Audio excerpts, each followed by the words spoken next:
E nós agradecemos por esse amparo, realçando que esse trabalho do Yuri, vivendo a espiritualidade no cotidiano, é um livro construído fora das escrituras padronizadas e que eu já li e fiquei encantado pela lucidez, pelo grau de objetividade, síntese que o autor, surpreendentemente ou não, para mim foi uma grande alegria, uma grande surpresa estar de posse. Eu classifico como uma obra-prima de concisão e de espiritualidade.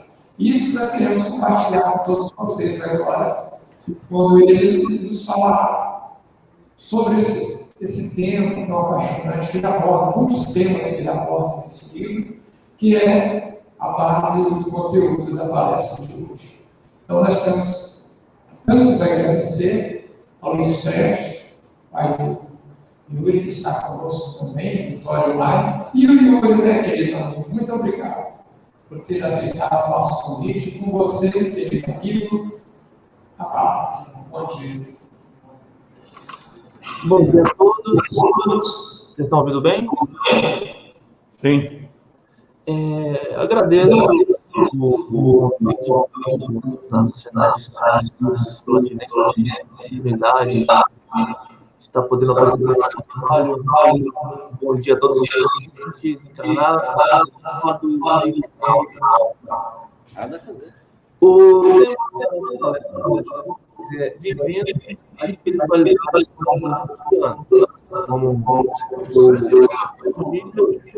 é um tema do livro que eu lancei esse ano, e a ideia é fazer um apanhado de nós temos muitas dúvidas de um viés do Allan Kardec,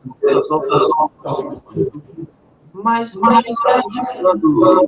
estudos no caminho espiritual, há muitas dúvidas. Como é que eu aplico isso na prática? Como que esses mandamentos podem ser melhor aplicados no nosso dia a dia?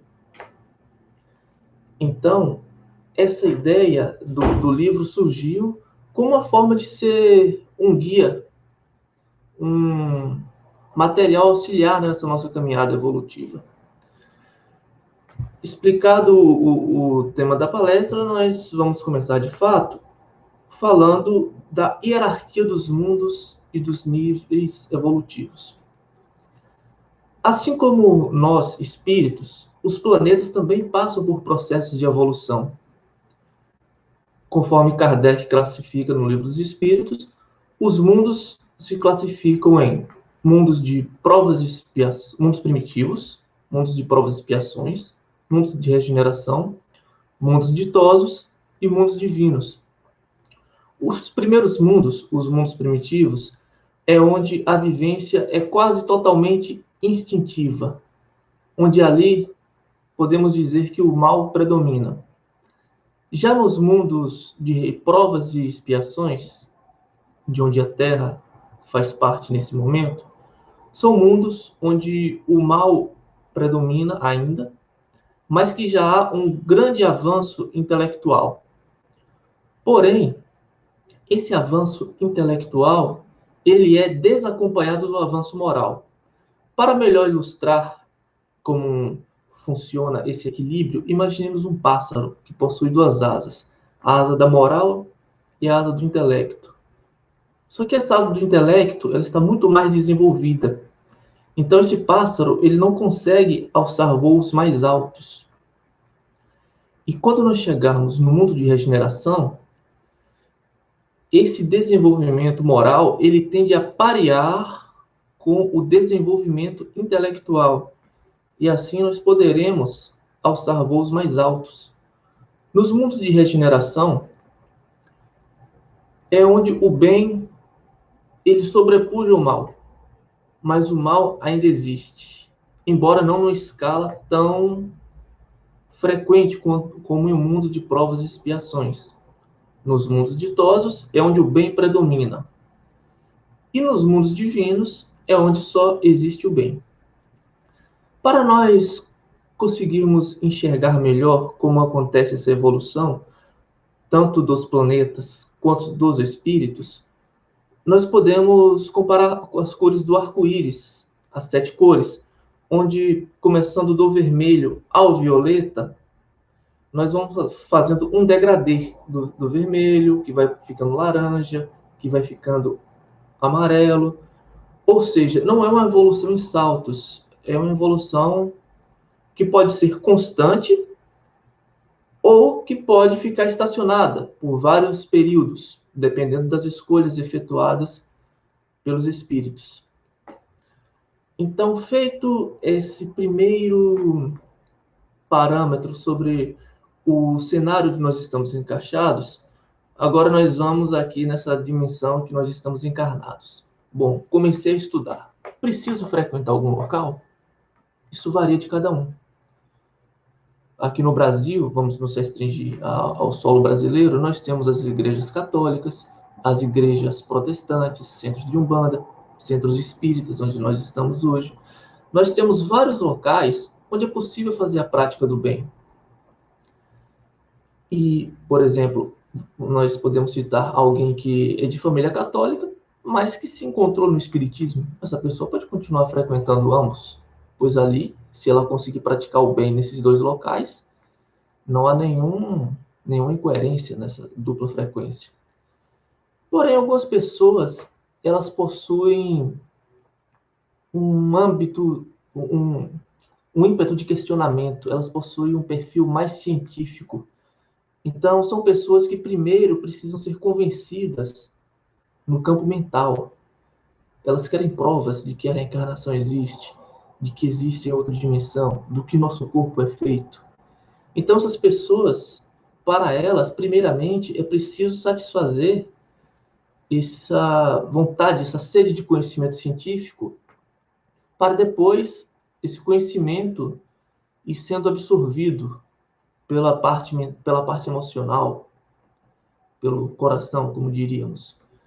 Nesses estudos científicos, as pessoas chegaram à conclusão de que as moléculas do nosso corpo são compostas de átomos. Os átomos são compostos de prótons e elétrons. Descendo mais a escala microscópica, chegamos aos quarks. Descendo ainda mais ao bóson de Higgs. E, por último, a energia primordial, ou vácuo quântico. O que é essa energia? Essa energia é o próprio Deus. É tudo que existe. Tudo está envolto dentro dessa energia, como se tudo estivesse dentro do Criador e não há nada fora. Nosso corpo, nossos aparelhos eletrônicos, o ar que respiramos, cadeiras, animais, plantas. Então, tudo isso é composto da mesma fonte de energia primordial. E o que isso quer dizer na prática? Que tudo que nós fizermos, afeta o todo. Partindo dessa base de conhecimento científico, para quem possui essa sede de um conhecimento a nível mental, em primeiro lugar, nós precisamos aplicar esse conhecimento na prática. Não apenas ter o conhecimento, mas ser o conhecimento. E o que seria ser o conhecimento?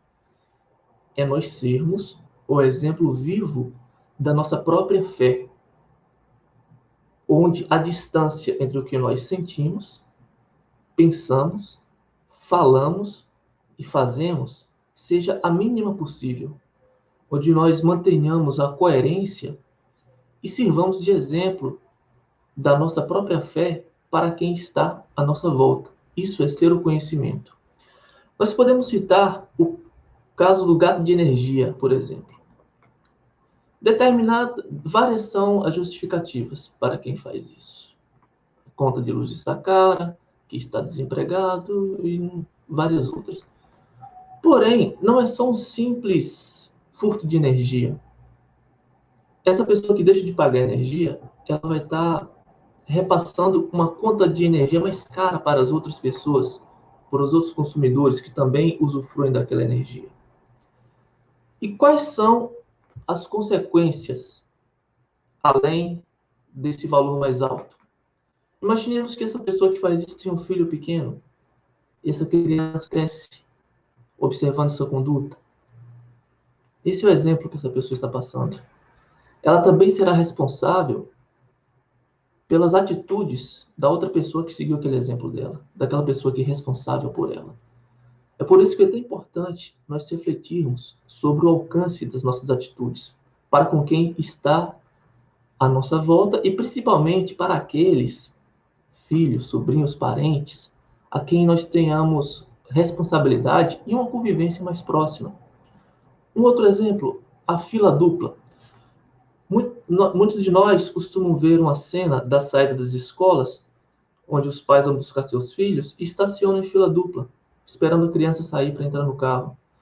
E os motoristas que precisam passar por aquela rua naquele momento, precisam esperar a criança sair da escola, embarcar no veículo que a espera e, somente após isso, liberar o trânsito. O que aquela criança vai pensar? Bom, o meu conforto ele é mais importante do que o bem-estar social. Então eu posso parar a rua, o trânsito, para poder embarcar. Temos que ter muito cuidado com todas as nossas atitudes, com os exemplos que nós estamos dando. E nós vamos para um outro ponto de obrigações materiais e espirituais.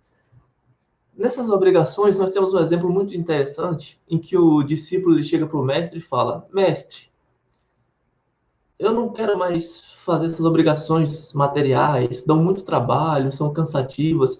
Eu gostaria de sair pelo mundo pregando a sua palavra. E o mestre virou para o discípulo e disse: Mas o que você vai pregar do que eu ensino? Porque o meu ensinamento é aqui e agora. É você aplicar a espiritualidade em sua vida, em suas obrigações materiais. Se nós buscarmos somente as obrigações materiais, nós vamos estar deixando de lado as nossas obrigações e vamos usar a espiritualidade como uma fuga.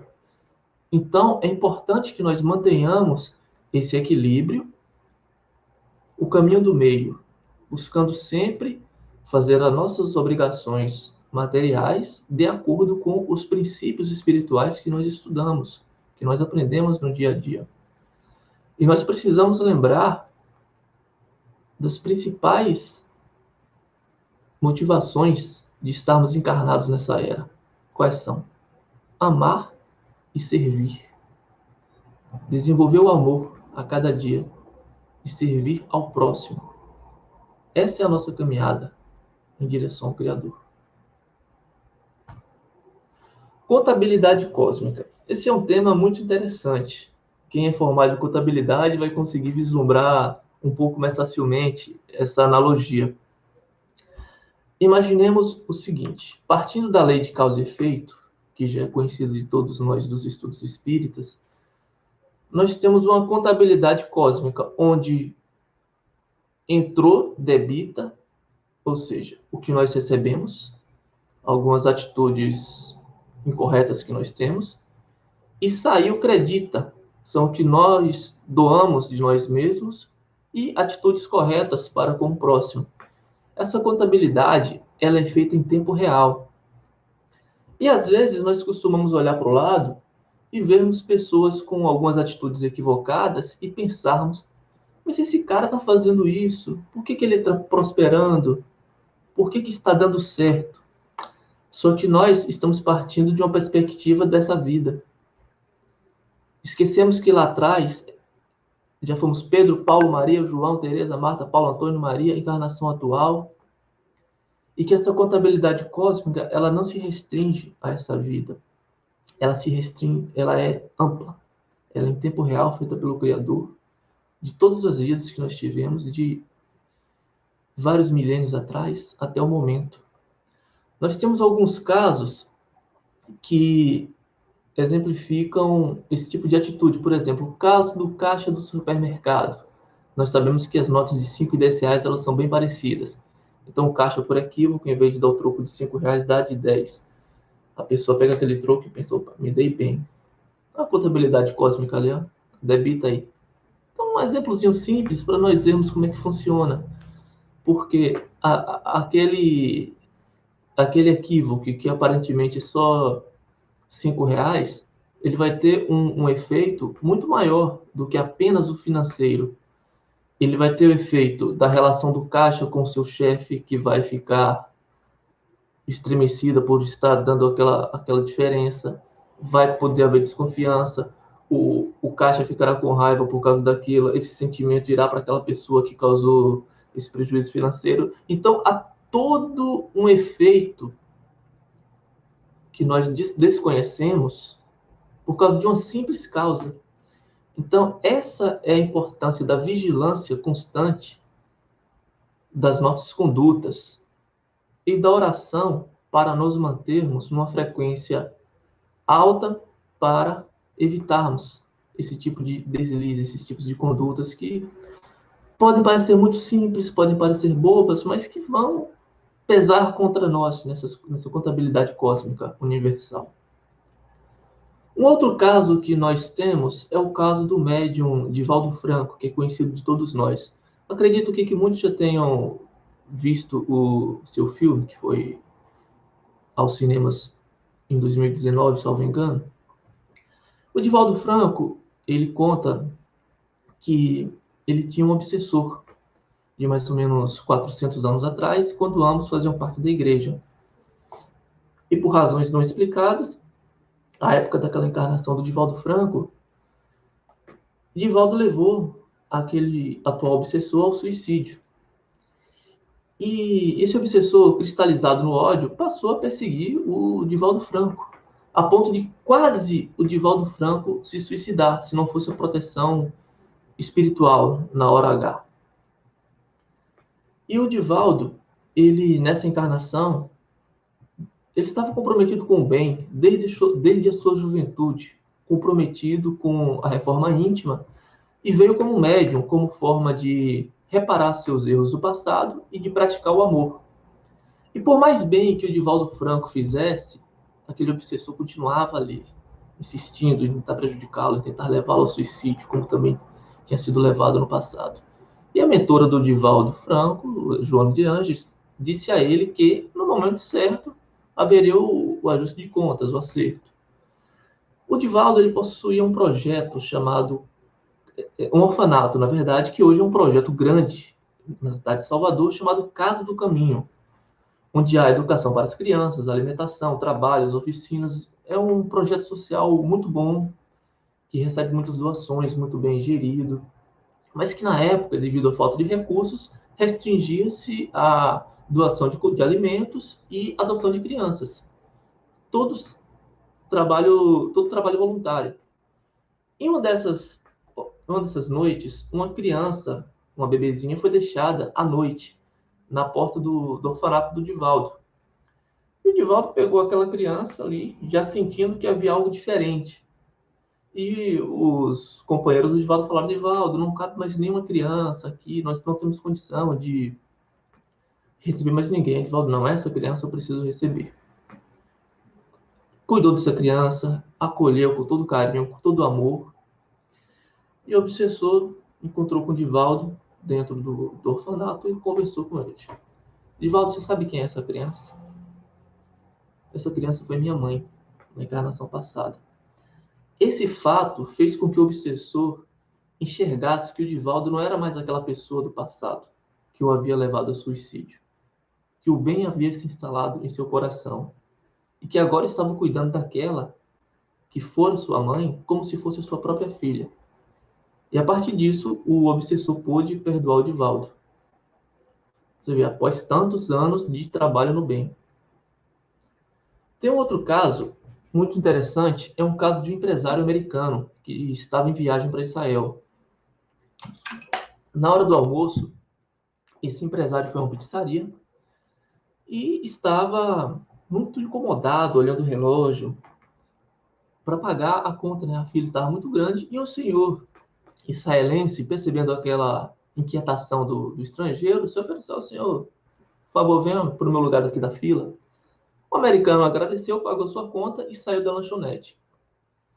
Alguns minutos depois, uma bomba explodiu naquela lanchonete. Alguns mortos, alguns feridos. O americano tentou voltar à área, mas a polícia já havia isolado, né? E aquilo inquietou o americano. Ele procurava o senhor israelense, que havia sido seu salvador, por toda a cidade, até que finalmente encontrou no hospital. Havia tido alguns ferimentos e ele se ofereceu para custear o tratamento. Mas a família não quis. Falou que, nesses casos, o governo de Israel custeava todo o tratamento. Mesmo assim, o americano deixou seu contato com a família e falou: o que vocês precisarem, podem contar comigo. Nesses passados os meses, o americano recebe uma ligação do filho do senhor israelense. Olha, o meu pai fez o tratamento, porém, ele vai precisar fazer uma cirurgia por causa das sequelas do atentado. Porém, essa cirurgia só é feita nos Estados Unidos. O americano de imediato se prontificou, comprou as passagens e esperou o senhor israelense chegar. Quando ele chegou pela manhã em Nova York, o americano poderia ter pedido algum de seus empregados para buscar o senhor no aeroporto, mas não. Ele fez questão de buscar aquele que tinha sido seu salvador pessoalmente. Só que a data que o senhor israelense chegou no solo americano foi 11 de setembro de 2001, no dia que as Torres Gêmeas desabaram, e o americano trabalhava no World Trade Center. Mas ele não estava ali porque ele foi praticar o bem, pessoalmente. É uma história interessante de como a espiritualidade sempre nos oferece uma saída, o aprendizado por meio do amor, ao invés do meio da dor. E se nós estivermos atentos, nós sempre teremos a opção de reparar nossos erros pelo amor. Tem outro caso também sobre a lei de causa e efeito, é o caso do bebê na praia. É um caso de reencarnação em que uma família desejava ter um filho, principalmente o pai. E esse pai, quando o filho nasceu, ele pegava aquele nenino nos braços, mas não conseguia sentir amor por aquele filho, por mais que ele quisesse. Numa vida passada, aquele filho havia assassinado o pai. E eles vieram nessa vida para fazer os ajustes kármicos do âmbito familiar, para se perdoarem, aprender a amar e desenvolver o amor um pelo outro. Nessa fase de 6 meses do bebê, a família resolveu ir à praia e deixou o bebê embaixo do guarda-sol. Mas mesmo o bebê estando na sombra, nós podemos imaginar como é que fica a pele do bebê após um dia exposto ao sol, sem o devido cuidado. É claro que conscientemente o pai jamais faria isso, mas no inconsciente dele, que se recordava das vidas passadas, daquele sentimento para com o atual filho, aliado à falta de vigilância e de oração, deixou-se fazer essa atitude. É por isso que, mais uma vez, é importante nós termos a atenção completa, a vigilância de nossos atos e nos mantermos, sempre que possível, em estado de oração, para que esses impulsos eles não se materializem em atos, mas que aos poucos eles sejam acalmados pelo nosso trabalho de amor e de reforma íntima. E a forma de nós termos esse desenvolvimento aqui encarnados é ajudar, trabalhar e estudar. Ajudar não se restringe somente à questão financeira. O ajudar, ele pode ser um sorriso, pode ser um bom dia, pode ser apenas ouvir uma pessoa que precisa desabafar, pode ser uma palavra de conforto. Há várias formas. E a vida se encarrega de nos colocar frente a frente com situações em que nós podemos ser úteis. Úteis para fazer o trabalho no bem, que deve ser constante, porque nessa seara há muito trabalho a ser feito. E estudar para o nosso autoaprimoramento e para melhor fazer esse trabalho. Mudando um pouco o foco dessa palestra, gostaria de falar um pouco sobre as redes sociais e como essas redes sociais afetam a nossa vida, já que estamos em uma era tecnológica. Imaginemos um motorista dirigindo, recebe uma mensagem no celular, se contorce todo, tira aquele celular da calça, tira os olhos da direção, olha aquela mensagem ali, pondo a si, a quem está consigo, aos outros motoristas, pedestres, ciclistas em risco, por causa de uma mensagem que ele poderia ter lido antes, que ele poderia ler depois. Um encontro entre amigos. Um amigo tira o tempo para ver o outro amigo, poderia estar fazendo qualquer coisa, mas está ali. E todos na mesa com seus celulares. As refeições familiares. Aquele momento ali de fortalecimento do vínculo familiar, mas cada um com seu aparelho. Inclusive, eu já vi casos de pessoas interrompendo a garfada para olhar a mensagem. Em casos mais graves, há muitos empregados perdendo seus postos de trabalho por causa do uso excessivo e momentos impróprios das redes sociais. É como se fosse um sentimento de abstinência tão grande por aquele próximo story, por aquela novidade do artista famoso que segue, por aquela mensagem não lida, pela curiosidade. E esse uso excessivo das redes sociais, ela tem um efeito colateral de afetar nossas relações com o próximo. Nós precisamos refletir se nós estamos usando as redes sociais quando precisamos delas, quando queremos para encontrar amigos, conversar com parentes distantes, e dentre várias outras oportunidades dessa tecnologia, ou se nós estamos deixando as redes sociais nos ditarem quando nós a usamos, quando nós ficamos extremamente ansiosos com aquele apito do celular, recebendo uma mensagem, nós temos que acender o sinal de alerta. Por que eu tenho que ver essa mensagem agora? Eu estou ocupado, estou fazendo outra tarefa. Porque quando é algo urgente, a pessoa liga para nós. Então, é algo que nós precisamos refletir sobre como o uso das redes sociais pode estar afetando nossas relações e pode estar interferindo indevidamente em nossas vidas. Um dos principais efeitos colaterais do uso das redes sociais é que podemos acabar nos comparando com outras pessoas. Só que nós não podemos nos esquecer que nas redes sociais somente são postadas as flores, não são postadas as dificuldades. Vamos dar alguns exemplos. Aquele casal feliz que posta aquela foto ali sorrindo. Como é que é aquela relação deles? É uma relação harmônica? Ou eles brigam? E aquele bebezinho lindo, sorridente? Qual o trabalho que aquele bebê dá? Quantas noites sem sono? Quantas trocas de fralda? Quantas idas ao médico? E aquela viagem? E aquele carro? Quanto que aquela pessoa precisou trabalhar para atingir aqueles bens? Nós precisamos ficar atento para evitarmos nos comparar com outras pessoas, porque cada um tem sua história de vida, seus méritos, suas qualidades, seus defeitos, suas dificuldades. E esse comparativo, sem haver todos os parâmetros, pode ser muito prejudicial para nós. Esse é um dos motivos do mestre dizer: não julgueis. Dinheiro e dívidas. Esse é um outro ponto que interfere muito em nossa evolução nesse plano que nós estamos de provas e expiações. O primeiro ponto que nós precisamos nos questionar é: quais são as crenças negativas e limitantes que nós possuímos em relação ao dinheiro? Por exemplo, rico não vai para o reino dos céus. Quem tem dinheiro explora os outros.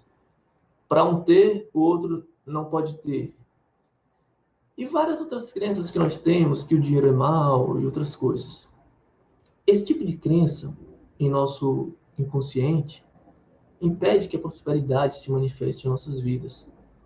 Porque o nosso consciente, por mais que queira, ele é sobrepujado por nosso subconsciente e pelo nosso inconsciente. Ou seja, a vontade que está ali dentro, nossas crenças, são muito mais fortes do que o nosso simples querer.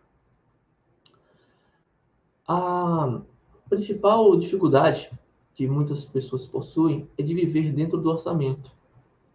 Vamos dar alguns exemplos aqui. Uma pessoa que vive com 2 salários mínimos, ela não tem condição de ter um carro, de manter um carro. Ou vai faltar comida em casa, ou vai viver eternamente no crédito e aumentando a dívida. Um casal que se junta para morar junto e tem um filho, eles precisam rever todo o orçamento. Eles não vão poder ter mais aqueles gastos de quando era solteiro e nem mais aqueles gastos da época que moravam com os pais. Então, é importante nós estarmos sempre atentos a essa parte financeira de nossas vidas. Por quê? Porque isso pode interferir diretamente em nossa jornada espiritual. Para ilustrar isso, nós vamos utilizar o trabalho de Maslow. Acredito que alguns conheçam. A pirâmide de Maslow, ela possui várias escalas. Por exemplo, a base da pirâmide estão as nossas necessidades básicas: alimento, roupa, moradia, emprego, segurança. E somente depois que essas necessidades básicas estão devidamente atendidas, é que nós vamos trabalhar outros campos da nossa vida, que passam a ser as nossas necessidades psicológicas: autoestima, respeito, relacionamentos, tanto sociais quanto afetivos. E depois que essas necessidades psicológicas são bem trabalhadas, aí que outros campos da vida se abrem, como exercício de poder, espiritualidade, estudos de autoconhecimento. Então, é toda uma, uma escada evolutiva, nessa encarnação atual mesmo, que nós podemos trabalhar todos esses itens. Por isso que é importante evitar dívidas e ter uma boa administração financeira. Por quê? Porque senão a gente não vai sair desse degrau básico. Nós vamos ficar rodando em salário, alimento, pagamento de dívidas. Salário, alimento, pagamento de dívidas. Quando o mestre ia pregar, o que ele fazia? Ele satisfazia a fome de todo o público, multiplicava os pães e peixes, alimentava o corpo para depois alimentar a alma. Basta imaginarmos o exemplo de nós encontrarmos um morador de rua e queremos conversar sobre as coisas do espírito com essa pessoa, passando fome. Ela não vai nos ouvir. Ela primeiro precisa de um prato, de uma refeição. Ela precisa primeiro saciar aqueles instintos físicos, aquelas necessidades fisiológicas. Depois disso, é que ela vai estar pronta para nos ouvir. Um outro ponto essencial nessa nossa caminhada evolutiva é a nossa convivência no lar. Vamos falar um pouco sobre os nossos pais. Lembra da contabilidade cósmica que foi abordada em um dos slides passados? Agora vamos imaginar a nossa dívida para com nossos pais. Primeiro com nossa mãe, que nos carregou 9 meses em seu ventre. Todas aquelas limitações da gestação, dificuldades, depois a terrível dor do parto ou uma marca da cirurgia cesariana, a depender do tipo de parto escolhido. Essa é a parte mais fácil. Depois nasce aquele ser frágil, pequeno, que precisa de cuidados constantes. Então nós temos a gestante debilitada por aquele período de 40 dias por conta do parto, que é o período do puerpério, onde as emoções estão ainda descontroladas por causa da variação hormonal. Nós temos um ser frágil em nossas mãos que precisa de cuidados, de banho, alimentação, roupas, carinho, conforto. Um bebê que chora todas as noites. A mãe que cuida daquele bebê quase que 24 horas por dia. A logística familiar, as sogras, babá, irmãs, irmãos, todos se prontificando para ajudar o casal a cuidar daquele filho recém-chegado no planeta. E isso nós estamos falando daquela família estruturada, harmônica, em que todos se ajudam. E depois daquele dia exaustivo, a mãe dorme o quanto conseguir para se recuperar, para, no próximo dia, estar a postos para cuidar do filho. E esses primeiros cuidados dos primeiros anos de vida, depois se transformam em outros cuidados, como deixar filho na escola, acompanhar no estudo, fornecer lar, alimentação, ou seja, tudo isso, aquela criança só está recebendo, está debitando. Débito, débito, débito, débito. Já dá para ter uma ideia da dívida nossa para com nossos pais aos 3 anos de vida. Porque até então só recebeu, né? Não saiu nada, não creditou nada. E nós estamos com essa dívida, que nós podemos acertar tanto cuidando dos nossos pais na velhice, quando eles precisarem, tanto cuidando dos nossos filhos. E assim a contabilidade cósmica fica em equilíbrio. Já em relação aos pais, na convivência com os filhos, é muito comum se ouvir a seguinte frase: meu filho não ouve nada que eu falo. E vocês têm razão. O filho quase nunca vai ouvir nada que o pai fala. Só que tem um ponto que alguns pais não se atentam. Os filhos, eles enxergam tudo que os pais fazem. Eles observam os pais constantemente.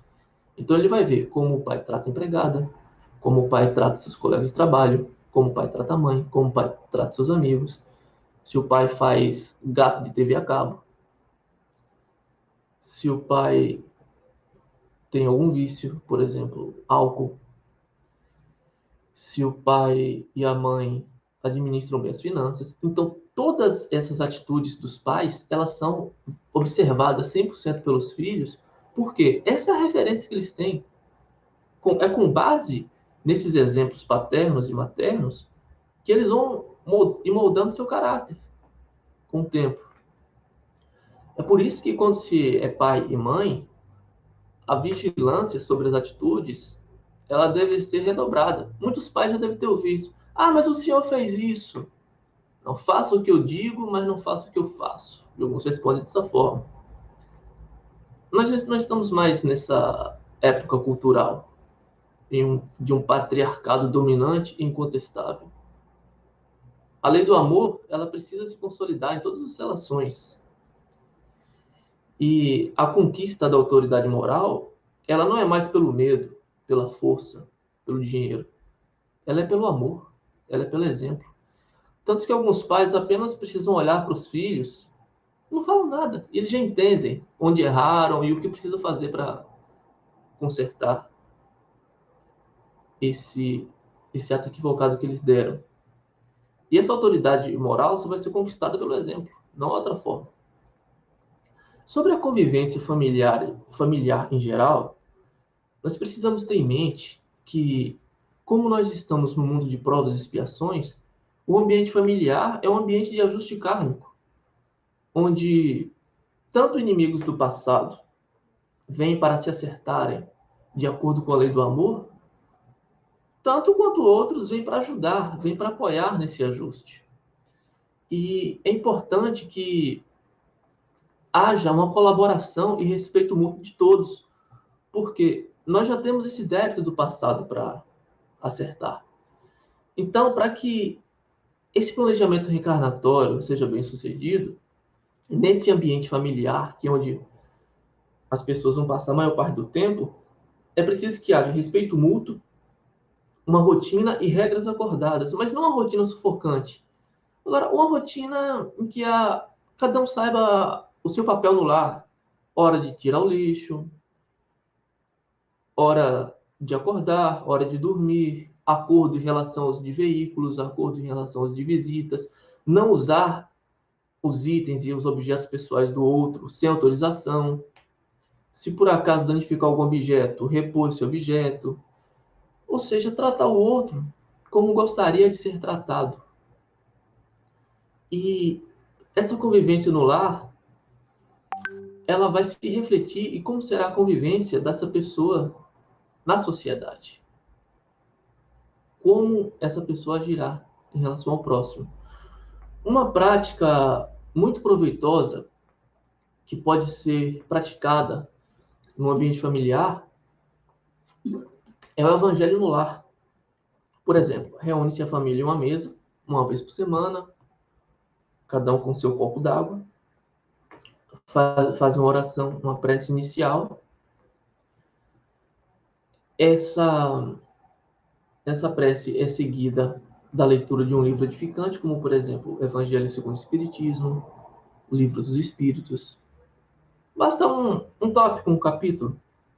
Após a leitura desse capítulo, cada membro da família expõe sua reflexão sobre aquele tema, faz um curto debate. Depois disso, faz uma oração de encerramento e toma-se a água, que estará fluidificada pela energia dos bons espíritos ali presente, pois devemos nos lembrar da dica do mestre, onde 2 ou mais pessoas estiverem presentes em meu nome, ali eu estarei. O Evangelho no Lar, ele é muito importante, que ele mantém uma frequência alta naquele lar, onde funciona como uma espécie de blindagem energética. E a convivência ali, com certeza, será mais harmônica, se essa prática for reiterada. O trabalho. O trabalho é um tema essencial para nós, porque o trabalho é onde nós gastamos a maior parte dos nossos dias. Inclusive, muitas pessoas passam mais tempo com seus colegas de trabalho do que com os familiares. Nós temos que refletir no seguinte ponto: quais são os pensamentos e os sentimentos que nós emitimos em relação ao trabalho? Vamos falar de 2 casos diferentes aqui. Existem algumas pessoas que têm os piores sentimentos possíveis em relação ao trabalho, que olham o relógio todo instante esperando das 18 horas. Faltando 5 minutos para 18, já arrumam tudo e ficam ali esperando o limiar das 18 horas e saem correndo. Posta na rede social com maior alegria, sextou, aquela sexta-feira. Alguns se divertem, outros se divertem em excesso, e como se não houvesse amanhã, sexta, sábado, domingo, não tem o repouso do fim de semana. E quando chega na segunda-feira, a tristeza é evidente. Posta nas redes sociais, segunda, odeio segunda-feira e tal. Quais são esses sentimentos que estão sendo emitidos contra aquela sua fonte de renda? Isso é muito importante se pensar. Porque quando o trabalho ele é visto como um fardo, fica impossível de haver uma prosperidade. O trabalho ele deve ser encarado como uma oportunidade de crescimento. Tanto o crescimento material, quanto o crescimento espiritual, através do relacionamento com nossos colegas de trabalho, do respeito mútuo, da ajuda com alegria, de naquela empresa em que nós estamos inseridos, de nós procurarmos fazer o nosso melhor, e não pensar, meu trabalho, seu trabalho, não pensar no nosso trabalho. O que eu posso fazer para ajudar a empresa? Como é que essa empresa pode prosperar? Esse é o sentimento que nós devemos trabalhar para termos em relação ao nosso trabalho, em relação àquela nossa fonte de renda. E emitindo esse tipo de sentimento, com certeza o universo vai nos retornar oportunidades condizentes aos sentimentos que nós emitimos constantemente. É a lei de causa e efeito. E não há erro nessa lei do eletromagnetismo. As prioridades da rotina, ainda no tópico do trabalho. Suponhamos que uma pessoa receba um salário mínimo e receba um convite para trabalhar numa manhã de sábado. Fulano, você pode trabalhar aqui, fazer uma reforma na minha casa, que é um sábado que está precisando. Eu te pago X. Suponhamos que esse X seja 30% do que aquele trabalhador ganha no mês. É um sábado. Não vai atrapalhar o final de semana, ele vai ter a tarde, a noite, vai ter o domingo livre. Só que a pessoa prefere sair na sexta-feira, acordar no sábado à tarde e recusa pela oferta de trabalho. O que se pode esperar de mudanças na vida dessa pessoa? De aumento salarial, de melhoria de cargo, de aprendizado? Nada, vai haver estagnação. Enquanto não houver uma mudança de atitude em relação a como o trabalho é encarado, a estagnação será a regra. Agora, quais mudanças de atitudes? Por exemplo, estudar à noite após um dia de trabalho, aprender um novo idioma, procurar se melhorar no próprio ofício através de cursos extras. Ah, mas tem o aniversário do vizinho, mas tem o jogo de futebol. Precisamos definir quais são nossas prioridades. É possível conciliar a maioria das coisas, mas as nossas prioridades, elas têm que estar bem definidas para nós. O outro caso que nós podemos citar de exemplo em relação ao tema de trabalho é a sociedade empresarial. A sociedade é uma reunião de pessoas que se unem em busca de oferecer ao público determinado tipo de serviço e um ganho financeiro teoricamente maior do que se trabalhassem sozinhos. Imaginem 5 médicos, um clínico geral, um cardiologista, um oftalmologista, um pediatra e um pneumologista. Qual que é a ideia dessa sociedade? Onde os pacientes que ali frequentam não precisem procurar outros locais, pois ali já terão o atendimento para a maioria dos casos de sua procura. Esses médicos cobram determinado valor pela consulta e, ao final do mês, todo esse valor é posto na sociedade, pagos os impostos, as despesas de cada um e, ao final, repartido entre 5. Há uma confiança mútua entre esses profissionais e a sociedade vai funcionando.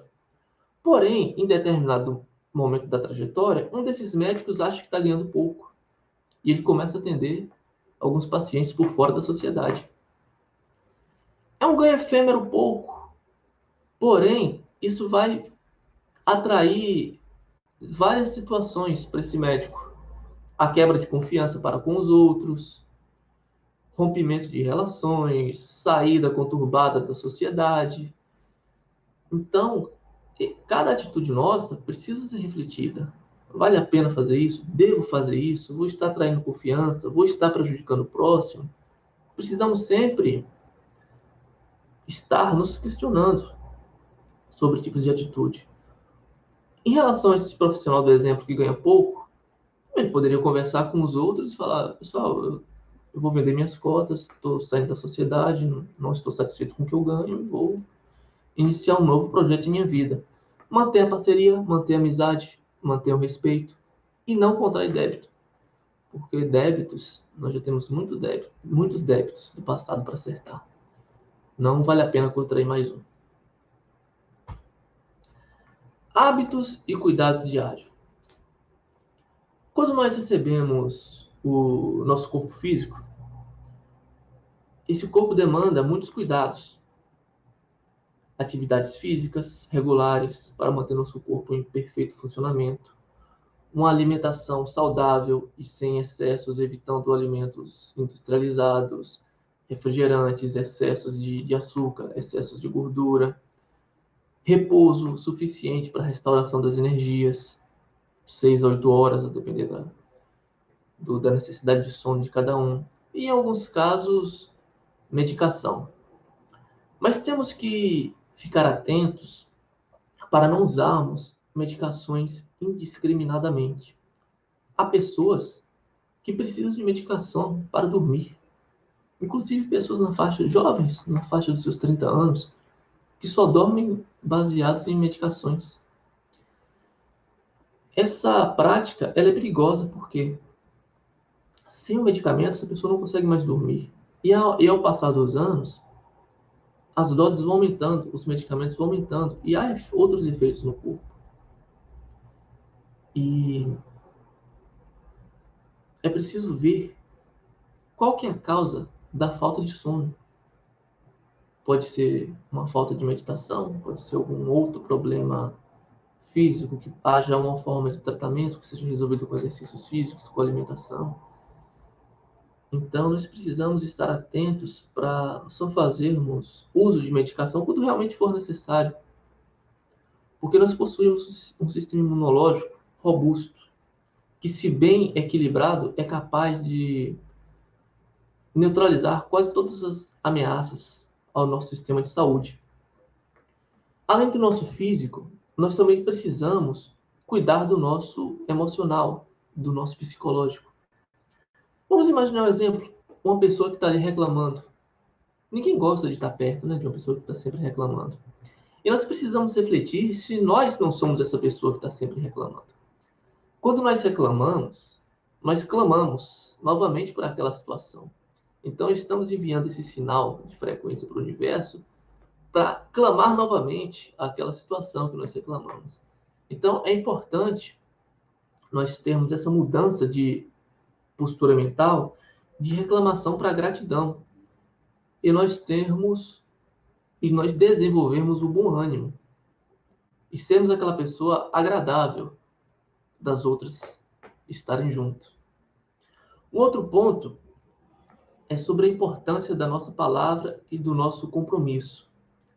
Se nós prometemos uma coisa, nós precisamos cumprir, nós precisamos honrar a nossa palavra, sermos confiáveis. Se nós não queremos fazer, ou não podemos fazer, não devemos prometer o que nós não estamos dispostos a cumprir. Pois estaremos fazendo algo de má vontade, contra o que nós acreditamos ser correto, contra o que nós queremos, ou contra o que nós simplesmente não queremos fazer. Precisamos estar atentos quando nós damos a nossa palavra para alguém. Que nossa palavra ela deve ser sim, sim, ou não, não. E não um meio termo. A nossa conexão espiritual com Deus, ela é feita principalmente através da vigilância e da oração. Porque através do silenciamento da nossa mente é que nós conseguimos ouvir o que o Criador fala constantemente.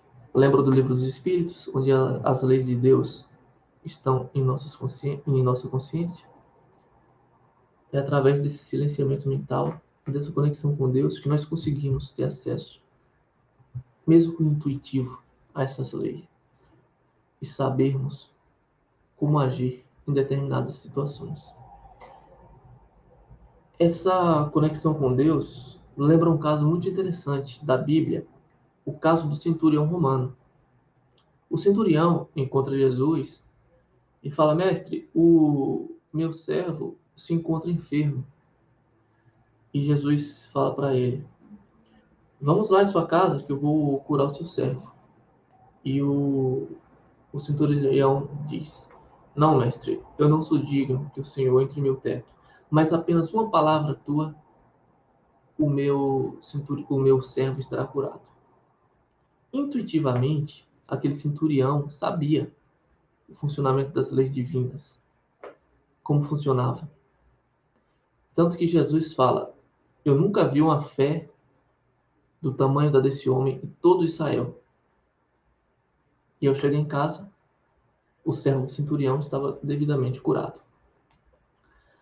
Um outro ponto para desenvolvermos bom ânimo são plantas e animais. Imaginemos uma situação que nós chegamos cansados ou estressados do trabalho por algum acontecimento ou sobrecarga de serviço, e tem lá um gatinho em casa, tem um cachorro que nos recebe com todo carinho.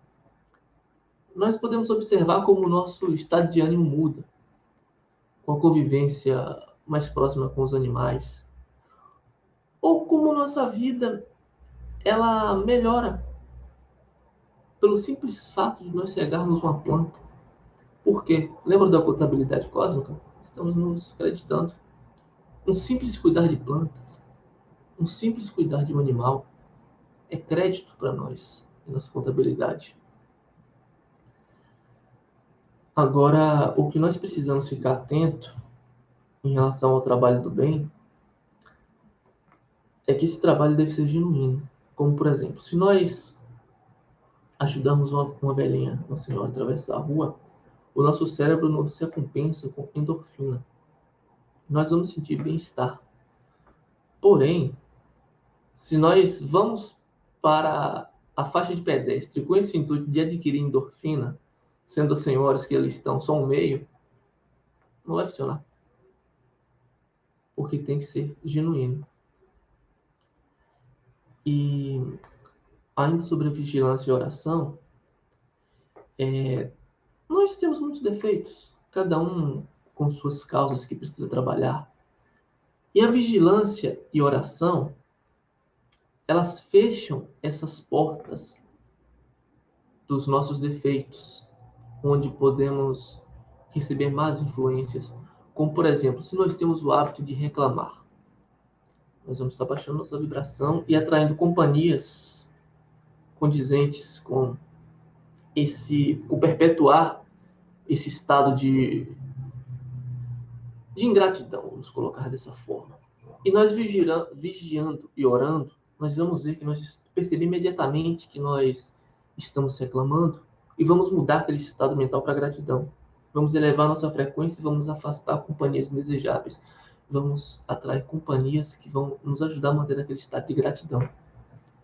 Então, por isso, é essencial estamos sempre em estado de vigilância e oração em nossas atividades, em nossos relacionamentos. Assumindo nossas responsabilidades. O tempo está quase acabando, eu vou fazer um resumo aqui sobre esses temas. A principal coisa que nos atrapalha em nossa jornada espiritual é a postura de vítima. É o fato de nós não assumirmos a nossa responsabilidade. Estamos colocando a culpa em Deus, no universo, no marido, na esposa, nos filhos, no chefe, no vizinho, na sociedade e no político. Mas nós nunca olhamos para nós mesmos para ver onde é que nós estamos errando. A partir do momento que nós conseguimos aceitar que o que aconteceu em nossa vida é responsabilidade das nossas atitudes, nós conseguimos ver exatamente o que está atrapalhando nossas vidas e passamos a ser capazes de mudar. Porque se nós criamos essa situação insatisfatória, da mesma forma nós podemos criar essa situação prazerosa. A questão da culpa, ela não leva a lugar nenhum. Não estou dizendo para sermos insensíveis, mas a culpa por si só apenas vai baixar a nossa frequência. O que nós precisamos ver quando nós temos atitudes equivocadas é o arrependimento e como nós vamos lidar com essa atitude. Nos perdoarmos. Perdoar, pedir o perdão a quem nós ofendemos, procurar reparar esse erro com a pessoa para quem nós ofendemos, desenvolver uma nova postura, compreendendo que aquela atitude é equivocada e nos comprometermos em nossas próprias ações a não mais agirmos como agimos antigamente e passamos a desenvolver uma nova forma de agir. Essa é a postura que nós devemos ter quando nós erramos e não ficar apenas com o sentimento de culpa, pois isso por si só não vai nos levar a nada. Fazendo um link daquele primeiro estágio, que foi falado sobre a importância de ajudar a trabalhar e estudar, o caso da placa de trânsito, ele é bem interessante porque nós temos que estar sempre estudando como as leis universais funcionam e como essas leis afetam as nossas vidas. Por exemplo, quando nós estamos na autoescola, nós aprendemos que aquela placa ali é de contramão. Se nós entrarmos com o veículo, nós vamos ter uma colisão. Nós temos a opção de estudar ou de não estudar. Nós podemos aprender isso na prática ou podemos aprender isso através de uma batida. É por isso a importância de estudar. Quanto antes e quanto mais nós entendermos como funcionam as leis universais, mais nós poderemos nos posicionar assertivamente perante a vida, inclusive evitando débitos desnecessários em nossa contabilidade cósmica. Débito esses que já são tantos de outras vidas. Né? Uma questão delicada é a questão do aborto. Há muitos países onde o aborto é legalizado e as justificativas são inúmeras. Por exemplo, que a mulher rica pode se submeter a um aborto numa clínica especializada, mesmo que ilegal, e a mulher sem condições financeiras ela submete a abortos clandestinos e põe sua vida em risco. Há várias ideologias políticas, sociológicas, inclusive, que pregam que meu corpo, minhas regras. O que nós precisamos ter em mente é que aquele feto não é seu corpo. Ele é um corpo que está dentro do seu corpo. E nós precisamos entender quais são as consequências de um aborto. O aborto não é simplesmente tirar aquela vida que os pais não desejam, que nasça naquele momento ou que não nasça. O aborto ele tem toda uma complicação por trás, porque para as leis de Deus, o aborto ele tem o mesmo peso da prática de um homicídio. E não é só a mãe que é responsável por essa atitude. É o pai ausente ou o pai que apoia, levando a companheira a tal ato extremo. É o médico que faz o aborto. É a equipe médica que trabalha ali. E até aquela pessoa que está na recepção servindo cafezinho na clínica de aborto. Nós precisamos ver muito bem onde nós trabalhamos. A empresa que nós trabalhamos, qual que é o objetivo dela? É fazer armas? Fazer bombas? Nós estamos, de certa forma, contribuindo com isso, na medida da nossa contribuição ali dentro. E contabilidade cósmica, débito. Precisamos estar atentos a essa questão. E por fim, o último slide é o auxílio ao próximo. Nós precisamos, primeiramente, cuidar de nós mesmos. É o que Jesus dizia: amai o próximo como a si mesmo. Nós vamos para o ser e o parecer ser. Vamos citar o exemplo novamente do médico. O médico ele tem todo o conhecimento para ajudar a termos vidas saudáveis e atender seus pacientes. Mas se esse médico ele não cuida de si, por exemplo, ele, por mais conhecimento teórico que ele tenha, ele não cumpre aquele parecer ser. Você, como médico, cuida de si e cuida do próximo. Na questão da ajuda ao próximo, voltando àquele caso da senhora, nós devemos ajudar com alegria, sem ter em mente a recompensa de dopamina no cérebro por fazer o bem. E algumas pessoas, quando resolvem mudar a postura mental, inicialmente, elas podem trabalhar com medo. Medo de contrair mais débitos. Não, eu vou fazer o bem porque eu não quero contrair mais débitos. Ok. Nós precisamos começar por algum lugar, nem que seja pelo medo de contrair mais débitos. Porém, quando nós vamos fazendo cada vez mais trabalho no bem, isso deixa de ser por medo e passa a ser por prazer, porque aí nós vamos estar fazendo aquele trabalho no bem com boa vontade e vai gerar crédito para nós. E ao final da nossa jornada evolutiva, nós vamos fazer um balanço, né, de débitos e créditos, o quanto nós conseguimos evoluir nessa vida ou não, e o quanto nós cumprimos daquele planejamento reencarnatório previamente acordado. E um último tópico para quem está no caminho de estudos espirituais: nós precisamos tomar cuidado para não cair na armadilha do ego, porque quando nós estudamos as leis universais e passamos a guiar nossas vidas através delas, nós podemos olhar para o lado e ver pessoas que não estão seguindo e passar aquele pensamento na cabeça: eu sou melhor que ele porque eu estou estudando. Então, isso é uma prova de que ainda não entendeu. Cada pessoa tem seu tempo e seu momento diferente.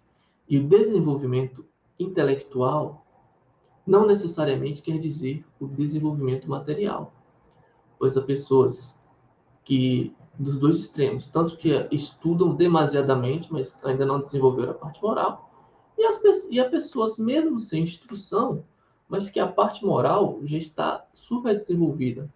Não cabe a nós julgar porque cada um tem seu planejamento reencarnatório e seu planejamento para essa encarnação.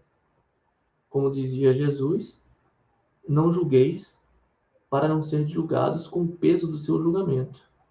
Cabe a nós trabalhar, ajudar e estudar para o nosso aprimoramento.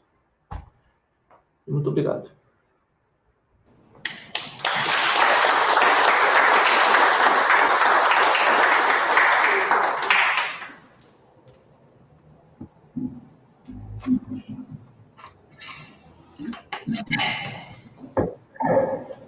Pois é, querido amigo, obrigado.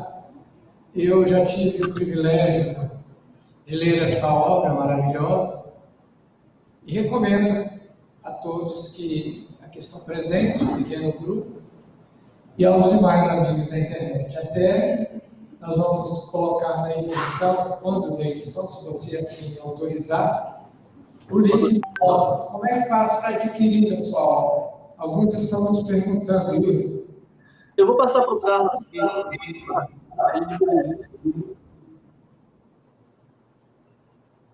Passar para mim. Ah, sim. Ele vai. Então, nós vamos, na edição, né, Carol? Nós vamos deixar ali anexo o link para aqueles que desejarem. Como já repetidas vezes falei aqui hoje, eu particularmente adorei. Achei muito oportuno, muito abrangente, capacidade de síntese fabulosa, como aquilo conseguiu nos demonstrar nesses poucos minutos. Praticamente impossível, nesse período de 1 hora, ele repassar o livro inteiro, mas ele conseguiu, com a maestria que faz parte de todo o talento familiar dos Prete. Portanto, Yuri, muito obrigado, amigo. Vou dar um abraço ao nosso querido Luiz Prete. E um abraço a todos. Aí, pois é. Então, nós agradecemos a todos vocês, a todos os amigos internautas. Nós aqui, durante a palestra, tivemos a manifestação de muitos trabalhadores, de muitos amigos saudosos, acredito como nós, e voltarmos à nossa atividade. Eu saúdo aqui em especial, sem querer deixá-los demais, a irmã, que nem espírita é, católica, que mora lá em Roterdã, na Holanda, mas todo dia está conosco. A minha amiga, irmã, Zezé, um beijo para você. Aqui, durante a palestra, tivemos muitos se manifestando. Então, nós agradecemos a todos vocês e esperamos que, da mesma maneira que serviu para nós, na presença, esses conceitos possam fazer o grande desafio, talvez o convite maior, é aplicá-los no nosso dia a dia, em toda e qualquer situação. Por isso, querido amigo Yuri, muito obrigado pela sugestão e inspiração que nos fornece. Portanto, ao encerrarmos, nós elevamos os nossos pensamentos, o nosso coração, os nossos sentimentos, às forças superiores do bem, para que possamos estarmos vigilantes, em oração prática no dia a dia, viva, aplicada, para que conseguimos superar o antigo homem, a antiga mulher, que ainda persiste em conviver conosco no presente. Mas que façamos mais e melhor, sob a força e inspiração dos bons amigos espirituais. Jesus, nosso mestre, aos mentores da casa, a todos vocês, mais uma vez, o nosso caminho, o nosso muito obrigado. A todos, só temos a agradecer. Muito obrigado.